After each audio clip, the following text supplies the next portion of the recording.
La Asamblea escuchará un discurso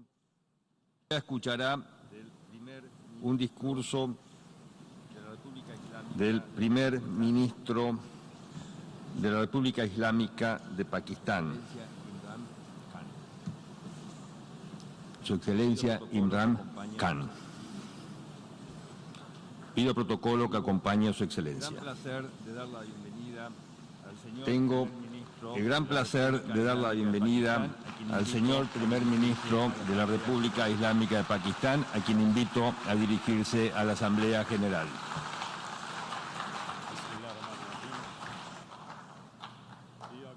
Bismillah ar-Rahman ar-Rahim. Iyyaka na'budu wa iyyaka nasta'in.